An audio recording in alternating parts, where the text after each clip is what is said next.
Bismillahi Raxmaani Raxiim. Salaatu wasalaamu calaa rasuulillaah. Waxaan wadaagi doonaa haddii la yidhaahdo ereyada loo adeegsado kulaylka. Cimilada kulushahay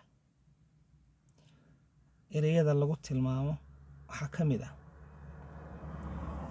baxarashoon ama maxarashoon oo deegaantii ku xidhan tahay, suudi,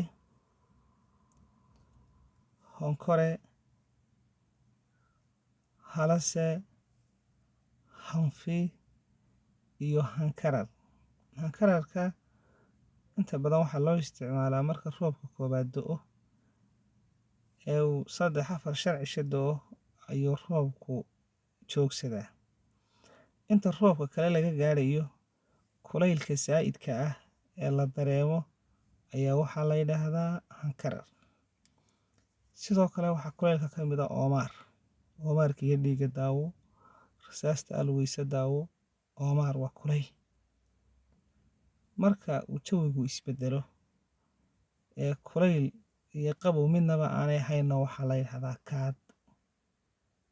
Assalaamu calaykum.